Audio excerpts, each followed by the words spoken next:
Hey everyone, and welcome back. Ready for another deep dive? Always. Awesome. Well, today we're tackling a word that seems simple at first glance, but trust me, it's sneakier than you might think. We're talking about must. Oh, yeah, must. It can be a tricky one, especially for English learners. You know, when I first started learning English, I thought I had must all figured out. But then I started noticing all these little variations, all these subtle shades of meaning. Exactly. It's not just about obligation. Right. So let's start with the obvious. When you hear must, what's the first thing that comes to mind? Obligations, definitely. Like, I must finish this project by Friday, that kind of thing. It feels urgent. Yeah. Yeah, it's got that sense of no excuses. Totally. But sometimes that obligation comes from outside, not just from yourself. Like when you have to do something because of a rule or a law. Exactly. Think of those signs you see everywhere. Passengers must wear seatbelts. Oh, yeah. Or employees must wash hands before returning to work. Exactly. It's not a suggestion, it's a rule you have to follow. So we've got must for personal obligations and must for rules. But is there a difference in how those are used in everyday English? That's a great question. And it gets to the heart of why must can be so tricky. In casual conversation, we actually use have to more often for those everyday obligations. Hmm. Interesting. So like, I have to go grocery shopping later. Sounds more natural than I must go grocery shopping later. Precisely. It's just a more casual, everyday way of expressing that obligation. But in formal situations, must is still king. So it's like must is wearing a suit and tie when it's talking about rules and regulations. I love that analogy. It definitely adds a certain weight and formality to the statement. And you know what's really interesting? When we talk about things that are forbidden, things you must not do, must gets even more interesting. Okay, we're talking about mustn't territory now, the no-nos. Exactly. And here's the key difference. Mustn't works equally well in both formal and informal situations. Hold on. So I could use mustn't in a work email like, reports mustn't be submitted late.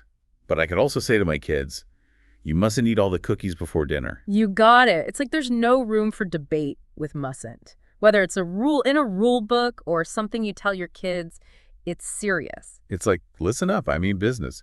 So we've covered must for obligations and mustn't for prohibitions. What other tricks does this word have up its sleeve? Well, think about those times when you're giving someone really, really strong advice, like you really want them to do something. Oh, right, like you must try this new restaurant, it's incredible. Exactly. You're not ordering them, but you're definitely putting some serious persuasive power behind it. And sometimes it can sound very close to an obligation, depending on the context. Ooh, that's tricky. How do you tell the difference? Like if someone says, we must hire new staff soon, how do I know if it's just a suggestion or if they're actually freaking out? That's such a good question. And that's where context is everything. You have to pay attention to who's saying it, what their tone of voice is like, what the overall situation is. It's like you have to become a language detective. Look for clues. Exactly. You've got to read between the lines. Okay, I'm starting to see why mastering must is such a big deal.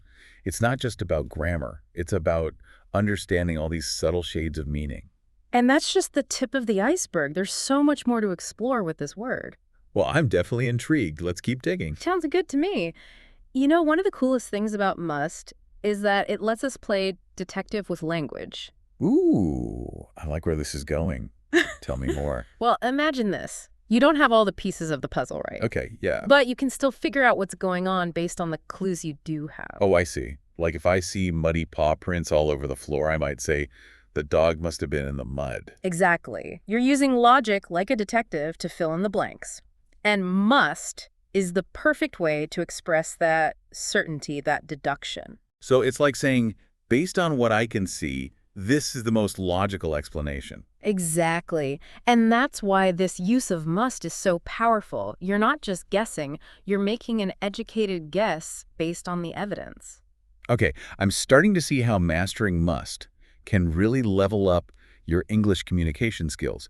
But I have a feeling things are about to get a little bit more complicated. You're right about that, because now we're venturing into the world of negations. Uh-oh, negations. Those can definitely be tricky. I hear you. But don't worry, we'll break it down step by step.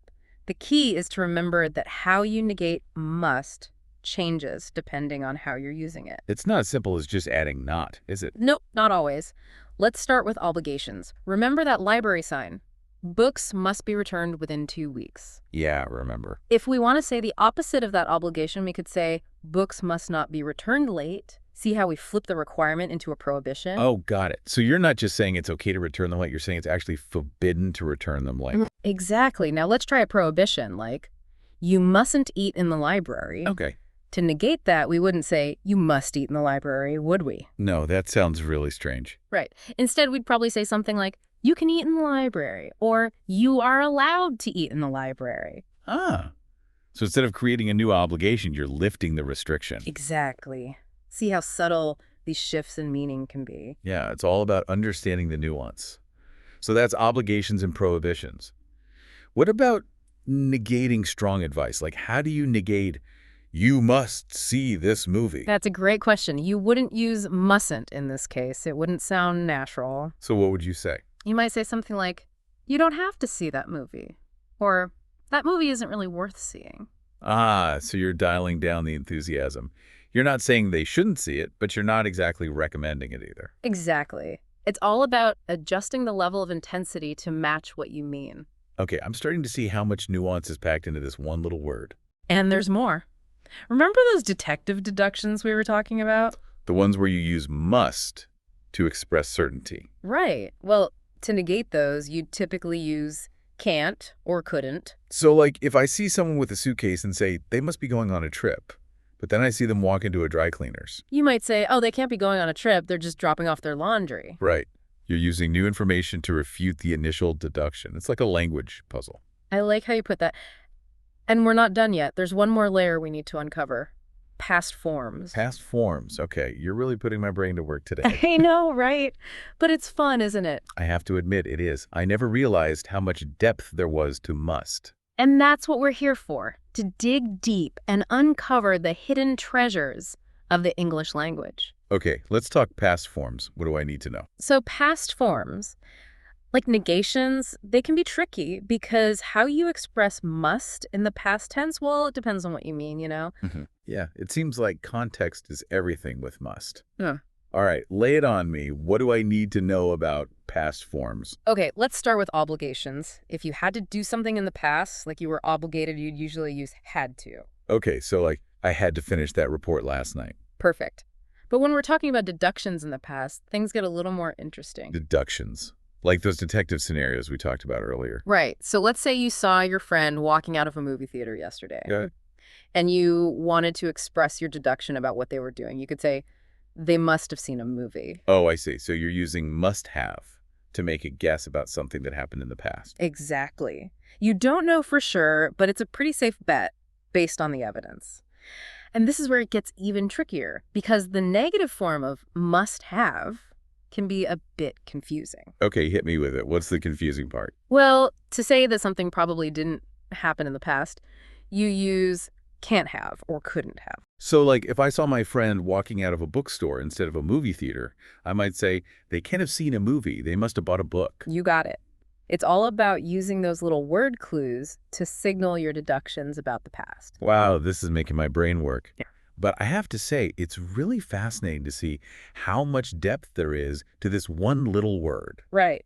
Must is so much more than just a simple modal verb. It's like a chameleon, changing its colors depending on the situation. I love that analogy, and that's why it's so important to pay attention to context, to really understand how must is being used in each specific case. It's like a little puzzle you have to solve. Yeah. But once you crack the code, it's so rewarding. I couldn't agree more, and I think that's a great note to end on. I think so too.